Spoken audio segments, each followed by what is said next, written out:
parents having those tough conversations with their students to kind of support what we've done on our end in terms of digital citizenship and things like that, to have those important conversations with their students to say, who are you talking to online? Knowing that everything that you have done online, posted online, can be kept forever.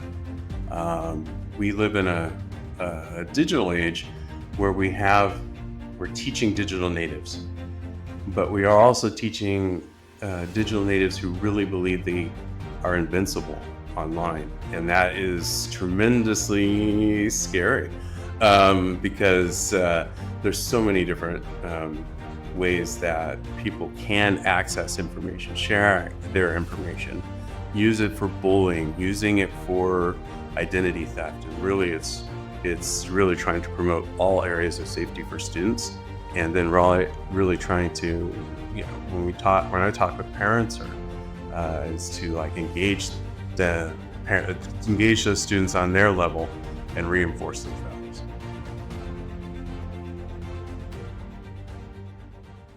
Good morning, everybody. Joining me today on the Leaders Saving Lives podcast is David Wildy, the Chief Technology Officer at Dublin Unified School District in California. Thanks for joining me today, David.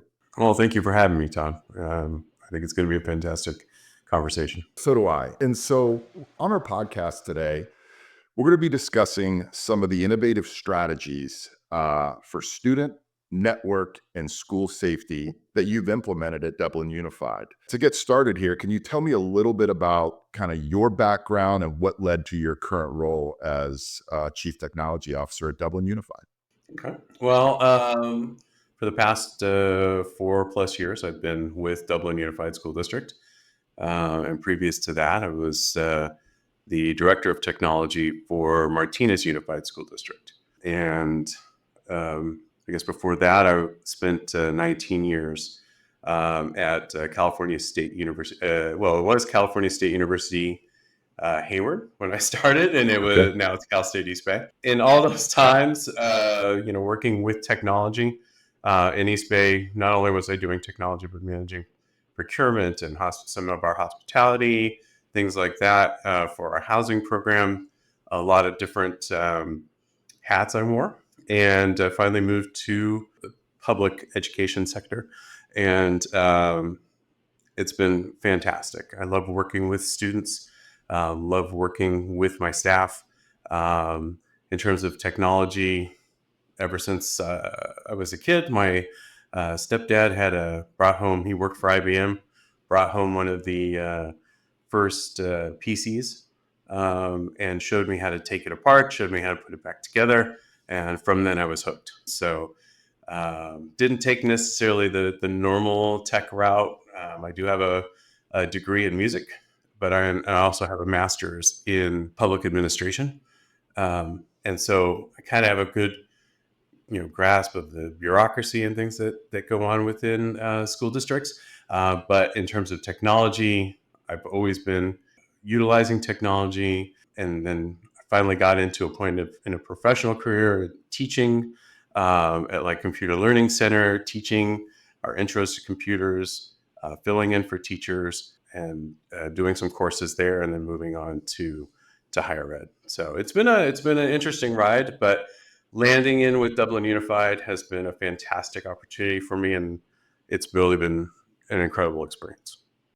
That's great. It sounds like it's been a fun journey, and something you said made me giggle a little bit. And my dad was in IT as well, and I remember as a kid him bringing I believe it was the Commodore VIC-20 computer home, and he showed me how to program on it, and I probably spent 6 hours programming Pong. And then we went to the Commodore 64 was the newer version. But yeah, I'm dating myself here. But yeah, bringing the computers home at an early age certainly caused me to kind of fall in love with the technology. So absolutely, similarities in our backgrounds there. So one of the things as I would like to start with, and we're seeing this a lot in school districts, is really cybersecurity. Mm-hmm. And obviously there's risks there, but it also causes folks some anxiety. So how can you and your peers at Dublin Unified communicate about cybersecurity threats to students, families, and staff without creating some of that unnecessary anxiety? That's a great question because there are so many different ways these days that we have, how to say, bad actors trying to access our networks in terms of trying to access both staff and student information. We also have bad actors in terms of people who are trying to gain access to students, whether it is through our district networks or whether it's through their own private social media or ways they communicate offline through programs like Reddit and Discord, where we have unmoderated chat.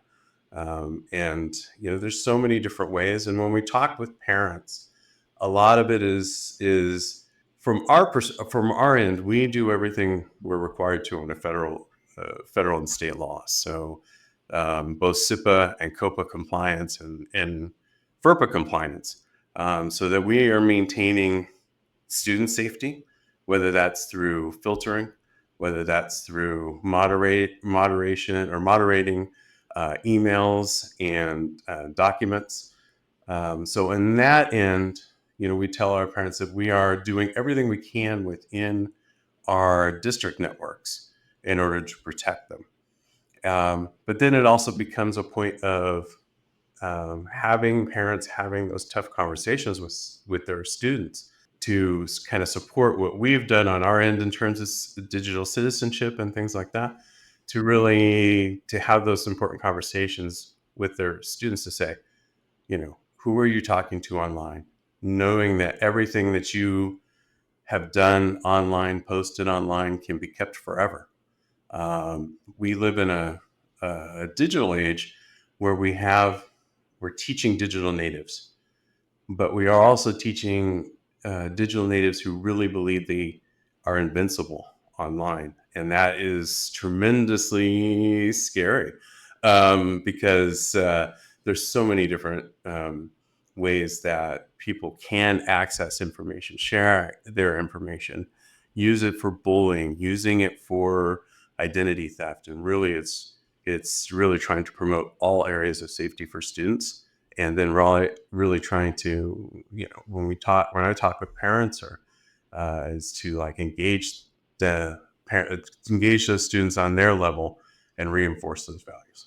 That's excellent. Yeah, it seems like it's really two parts, right? It's the compliance piece that every district, and then it's the education part of it, where you're really educating not just students but parents as well on things to look for. You hit the nail on the head. Some of these things are going to be out there forever, right? And you really have to be careful offline. I was saying to somebody the other day, back when I was in school, there were still bullies, but Oh, it yeah. usually stopped when you went home for the day. It doesn't stop now because of the way that students are using technology and social media and things like that, right? So it really becomes 24-hour bullying as opposed to during the school day or at an after-school event. So it is something that, we see a lot. It's unfortunate, but yeah, sounds like that education piece is just as important as the compliance piece that you're working through. Absolutely, you're right. The problem is we can't control and keep our students safe when they're on networks that are not in our control, right? And so you're right, that bullying continues, and it is can be far reaching. It's not, you're right, just that local bully that's there in the hallway at school. When they're posting things, they can go nationwide, worldwide, and there's some intense emotional scarring that can happen to students who are affected by these types of bullying behaviors through social media and other online programs. Yeah, that one of the biggest things I hear is most social media is blocked in school districts. Hmm.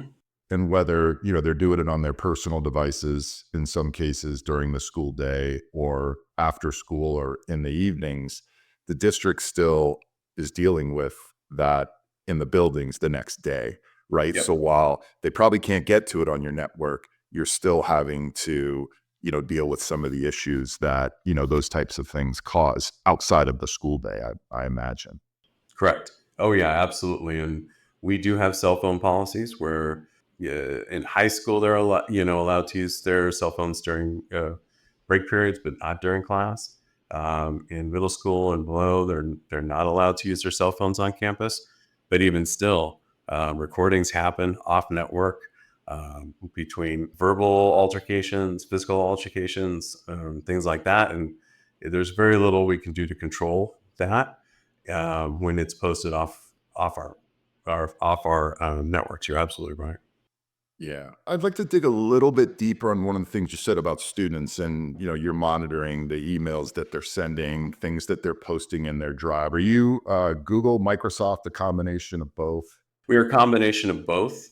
We only for students we only use Microsoft in our CTE, our PLTW, ROP programs. But almost everything else, we are one to one in the classroom.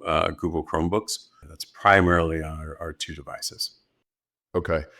And, with that, it sounds like at least at the kind of K-8 schools, they're not allowed to have their cell phones. High school, it sounds like they can use them on break. How long has that policy been in place? That policy started, I believe, last August. The Okay. state put out a kind of a mandate of like, we highly suggest you come up with a cell phone policy, and then they passed it into law that we were required to have one. We were already working on one ahead of time. I mean, and it was not uncommon for teachers to say, ask everyone to turn in their cell phones, right? Not Yeah, only are they a distraction, they can be a form of cheating. They can be, sure. if something happens, and like we were just talking about, if something happens in the classroom, well, all of a sudden there's filming going on. So, we already had students who were asked to turn in their cell phones. But now it was, we made sure district wide that we had a board policy and an administrative regulation in place to make sure that happened. We worked with a really great, in our TAC committee, which is our technology advisory committee. We had a subcommittee on smartphones, which helped give us direction and some suggestions on how we could implement or create that board policy and put it into action. And it's been good so far. It's been really good so Okay. far. Yeah, I live in the state of Virginia, and the cell phone ban took effect. It was actually January 1, so we're coming up on the first year. Mm. And which kind of leads me, we see cell phone bans in Florida, and a lot of states are adopting them. In some cases, if the state doesn't, districts will. And one of the things that I was curious about is, did you see an increase in what students were sharing, whether it's in their drive, in their mail, when the cell phone ban became kind of more prominent and put in place? Did you see more students trying to share what I will call social type things on the devices and within the accounts? I think we've seen a slight increase with one of the things that students do is they create a Google Doc, and then they are using that Google Doc and sharing it with, let's say, 20 of their friends. Then 20 of their friends are in there making comments and everything like that. And then, someone will go and delete it, but nothing is gone forever. So we can Right. always go back and put back the revision history and see what was been going on. But that we've seen an uptick in that. But I will say we've seen a decline significantly in certain kinds of like conversations and things like that that we would normally be tracking and getting alerts on. They are taking those offline to offline sites, like I mentioned before, like Reddit and Discord, Mhm. WhatsApp, things like that. So they're not in our district review and filtering. So in some ways, the students are learning how to get around the system and still be able to communicate. Yeah, they will find a way, right? Oh, And we've seen both, right? We've seen an uptick even when, a lot of districts promote the fact that, it's part of their, acceptable use policies that, we reserve the right to monitor the devices we're providing, the accounts we're providing, things like that. Sometimes that still doesn't deter them. You told a story about the Google Doc, and we see mhm. that often. We see them typing in white ink. So to the naked eye, you can't see anything, and whoever's involved, highlights it. And so, we're beginning to see a decent amount of that. They're creative, aren't they? Oh, they're And very ways that creative. they want to Well, communicate. they think they're creative. That's the I other know. point. It's Yeah, yeah, exactly. So, kind of my next question along that. So, student does something inappropriate. The things we see, obviously, the bullying. Unfortunately, we see pornography, self harm, violence to others. When one of those incidents comes up, and it really sounds like you're trying to take a proactive approach to kind of keeping kids safe online. Is what happens next, right? How are you getting that student group of students, in some cases, those additional supports to help them, with whatever the situation is? It could be learning. Mhm. They need to learn that you don't put this online. In some cases, it could be, hey, this could be a discipline issue. So how do you kind of navigate that with building level leaders and others?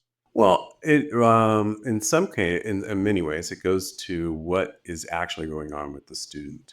So we will get an alert um, stating that a student has, let's say, a student has indicated self harm, and whether that we'll get that through our filter, whether they did that through an email or whether they did that through one of our Google apps or something to that effect.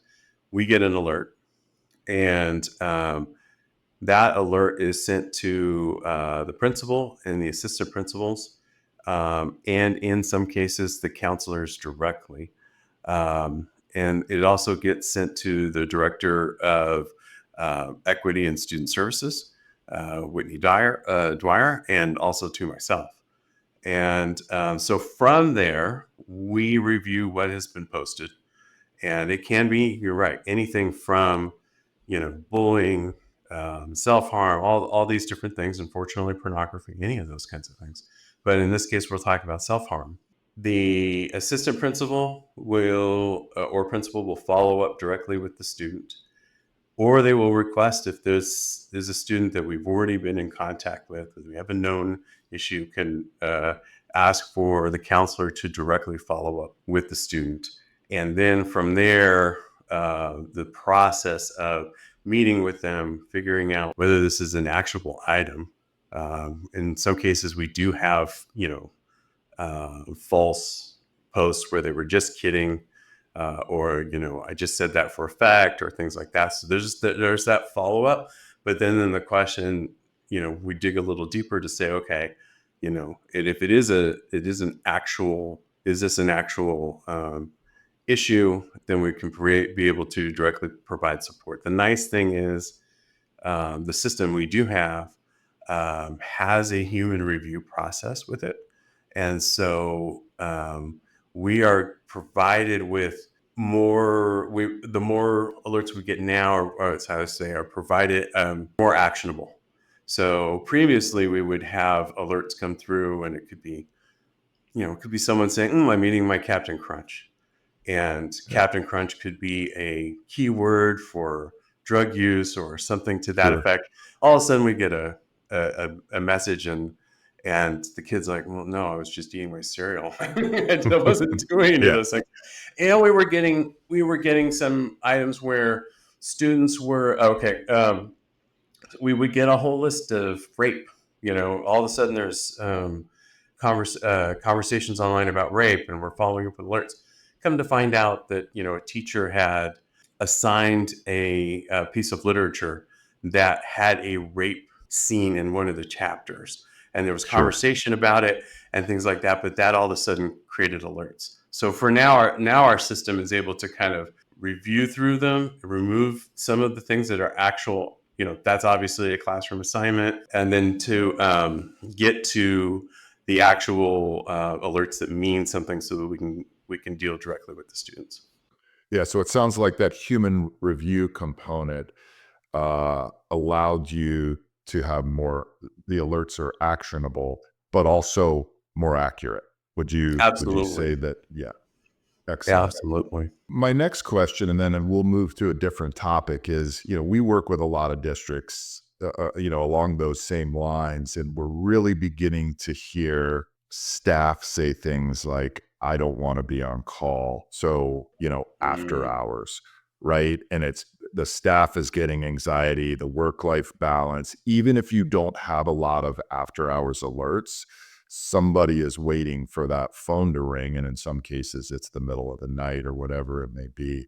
So I'd love for you to talk a little bit about what happens when those alerts come in after the school day, on the weekend, during the holidays. I mean, we find the holidays, which, they're fast approaching, is we get less alerts, but the ones we get are usually the most serious kind. Unfortunately, the holidays aren't a happy time for everyone. So I'd love for you to talk a little bit about what happens after hours, who's tasked with, do you have a safety and security group that does it? Do you, what does it prompt wellness checks by local police, which can also mean something different, in these times. So you could just spend a little bit talking about what after hours alerts look like for Dublin Unified. Oh, absolutely.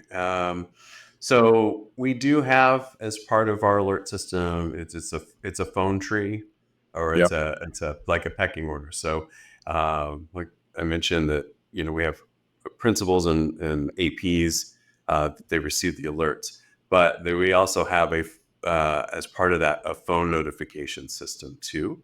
So if through that review process, which is 24/7, 365, from our provider's end, if there is something that comes after hours, a very actionable item. So let's say actionable self-harm, actionable threat to the school district, those kinds of things, because those do happen.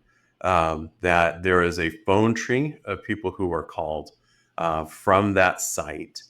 And what we've asked, at least for the principals and vice principals, to have someone from that site available by phone. So in case there is a call, and what happens is our provider calls the first people on the list and goes down. Eventually, they will get to if they can't get anyone, it will go to the director of equity and student services, and then to myself. And so there is a long line of people that would have to be missed in order to do that. If they are missed and no one picks up the call, then they will call the local police department. For us, it'd be Dublin Police Department, and they would ask to do a wellness check. We don't share personal information with our vendor as part of FERPA. So there is a little bit, like, I would rather get the call, and I've had the call Yep. uh, several times. I would rather get the call, be able to get into our student information system, make contact with the parents, and or the student. If I can't do that, to directly call out for a wellness check, that I will get a call back to say, yes, the student's fine. We're working with the parent, or if not, the vendor can do that. However, when we get into cases where maybe the student's name is John Smith, and we have 5 John Smiths, or there's 5 John Smiths in Dublin, sometimes that can get a little bit problematic. So we would rather be able to get that call and handle it. And it has made a difference. We have been able to contact students, both at my current job and previous, using the same system, or a similar system, where we have been able to make contact with those students and be able to get them the help they need immediately, in order to prevent something that they were planning on happening. And that, I will say, no matter how much, whatever, cost is for the system or any of that. The fact that we could reach one person and make that difference makes it all worthwhile. 100%. Yeah. We call those, refer to those as lives and lifetimes saved, right? Yeah. And if all it takes is one, right? And unfortunately, we hear, through the districts around the country, and loss of life it still is happening, and it's unfortunate. And so, yeah, it sounds like you guys are really doing some great work there. As it relates to the technology, and obviously the goal is for these students to use the technology and use the accounts for academic purposes, Mhm. right? And so how do you work with the academic side to, obviously they're, aside from the acceptable use policy, to kind of guide them on ways that to make sure that, those devices, those accounts are used to, further their academics? Always for good, never for evil. Yeah. Yeah. Yes. Teachers, I have been, pleasantly surprised how involved teachers are with the technology. I think a lot of that has happened post-pandemic. In pandemic, we tended to have some teachers who just were not. I'm not going to do technology, or had lack of experience with programs. The pandemic kind of forced us and many of them into Yep. this. Now I have more online curriculum. I have more opportunity for students to be online in my classroom.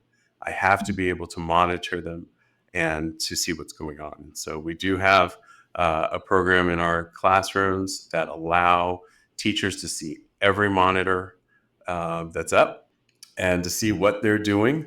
They can also personally filter what's going on in the class, so they can set up um, okay, today is, it's free time. So I'm not blocking anything that that the school doesn't block, right? But teachers can identify in their classrooms and say, you know what, too many students are going here. I have too many, oh my gosh, too many students on YouTube. And so when we're in certain situations, like I'm teaching or we're taking a test or any of the other things, then the teacher has the ability also to filter their own content based upon either what they prefer or what they see the class needs, right? Because classes change from Yeah. period to period and from year to year. So teachers have that finite ability to do that, and they get alerts if students are going off and doing things that they're not supposed to be doing. The other thing is they can have a timeline of what each of the students are doing. And so they can go back to the parents and say, when it's like, well, why is Johnny, not doing that well? Well, let's take a look at what he's doing at class. Let's Yep. take a look at how he's spending his time. And on our end, through our filtering program, we are able to track all student activity. And that's part of the federal Yep. requirements, that we're tracking all student activity, and we can see what students are doing. We can provide that information for teachers if they would like it, for parents if they would like it.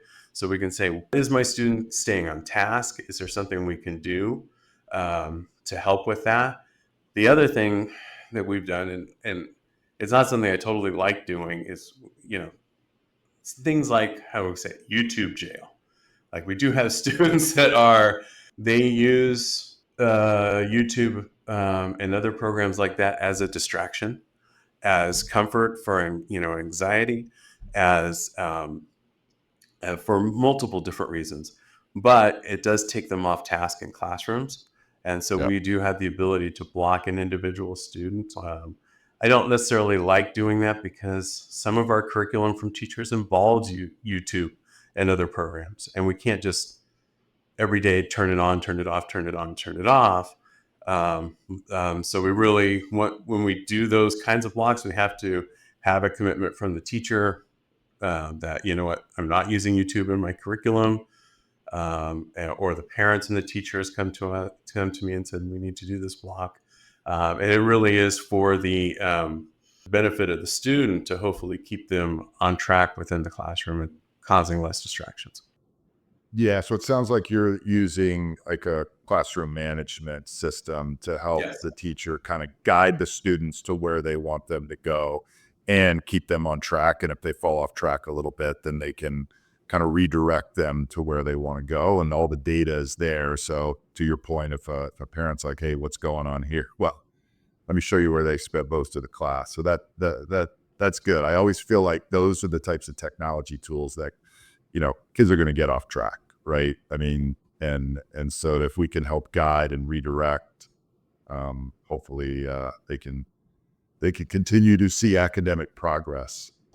Well, strangely, we have found that they spend way more time trying to circumvent the systems, Yeah, which I find absolutely amazing. yeah. Absolutely amazing. The proxy sites, Yes. yep, And that stuff is like whack-a-mole yeah, because we have things that just show up all the time. It's like trying to block game sites and stuff like that. It's every day we might have 2 or 3 new redirects that we have that our company helps follow up before our teachers report it. So it's a constant battle.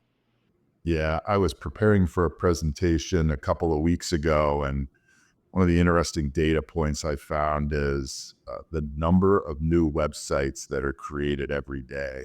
And Hmm. I just asked, once I had the answer, I asked the audience, and people were saying 1,000, 2,500, 5,000. It's 250,000 new websites are created every single day.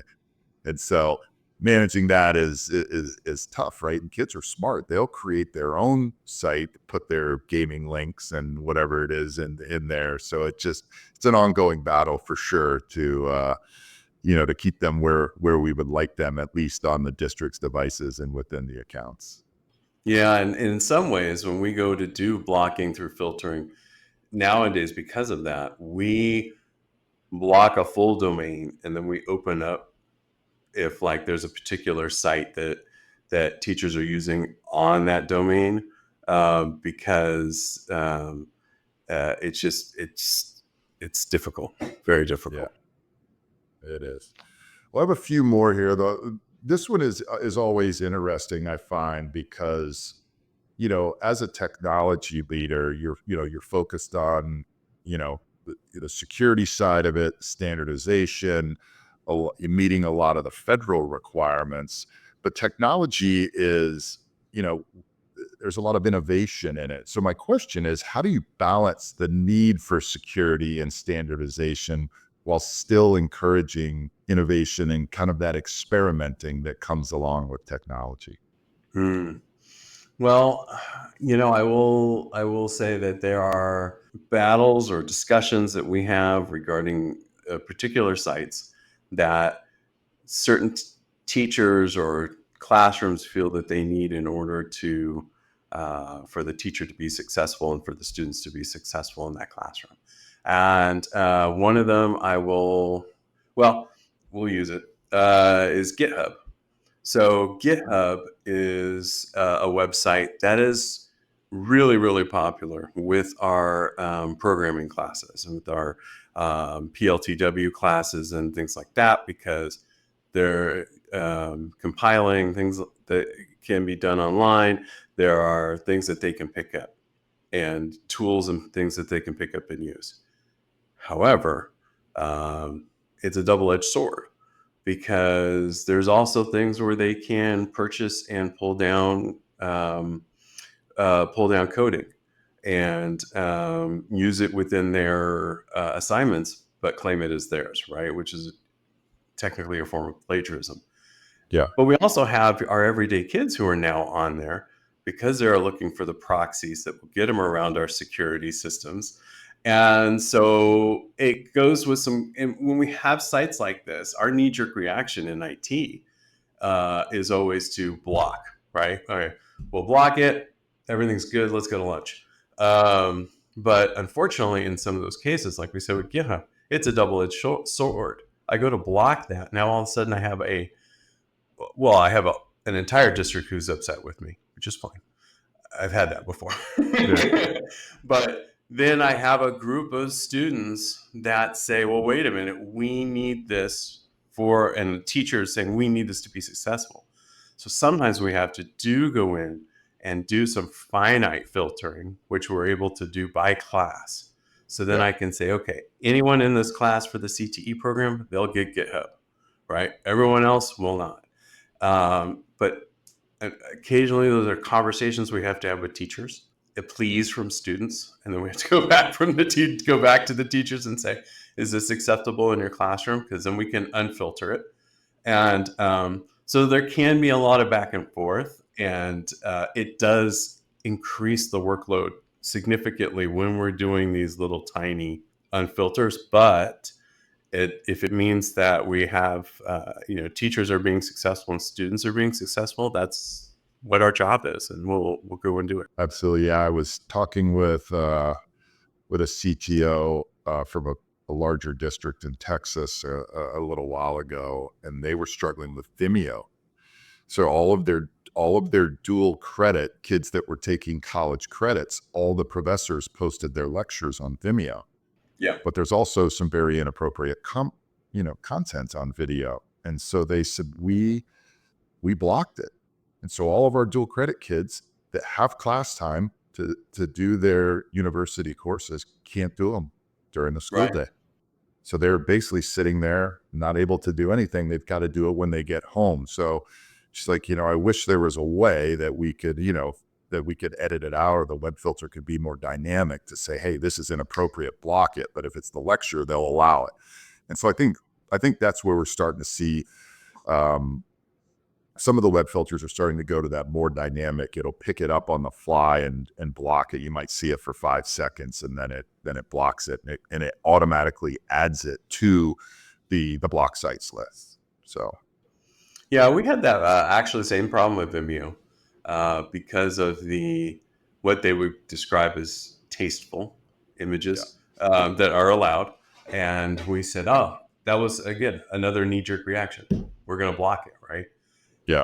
We have curriculum providers that integrate through Vimeo. They put all their videos on Vimeo. Yeah. And it's like, oh my gosh. So this was during the pandemic. I'm sitting at home. We decided to go ahead and do this. And I'm getting calls because teachers can't get to their videos. So we had to backtrack, but then we had to contact all our curriculum providers and say, well, give us the whitelist of all the videos. So then we could whitelist all the videos, and so they had full access to that. But blocking Vimeo, and it can be a lot of work if they have to be done individually. Luckily for us, we were able to kind of bulk upload. But Okay. that example is absolutely an issue that we deal with all the time. Got it. All right. Last question. I always love to end on this. So if you were king for a day, unlimited resources, financial resources, is there anything that you would implement to the great work that you guys are already doing in Dublin Unified? Wow, that is a great question. I'm very blessed that the work we've done so far at Dublin Unified has not left us too much in a wanting mode, right? So we've been done very well in spending our IT money and doing refreshes to keep that. And that is a great question. I really, I'm sifting through my, if I could do and I can have. I think the biggest thing I would look at, and it's something that is always been in conversation recently, is digital equity. And it is making sure that, one, we want to make sure that we have technology in the hands of all of our students, either both at school and away from school, so that homework and the learning can continue away from campus. Yeah. And so I would, if I had the ability to make sure that every student home had high-speed internet, that we had a device in every student's hand at home. And we provide devices as requested, but to ensure that that is going on, and to make sure that the students' digital equity needs are met as much as we possibly can. So if I had an unlimited budget, I mean, that's definitely where I would start. Excellent. That's a great answer. Well, thank you so much for joining me today. This has been great. I learned a lot. I know that that our listeners will learn as well. You're doing some great things in Dublin Unified around safety, cybersecurity, making sure that kids are safe online. And I appreciate you joining me today. Well, thank you for having me. I had a great time. We truly appreciate it. Excellent. Thanks, David. Thank you for listening. If you found this conversation valuable, please consider leaving a review on your favorite podcast platform. It helps others discover the show and supports our mission. Don't forget to subscribe so you never miss an episode. We'll see you next time on Leaders Saving Lives.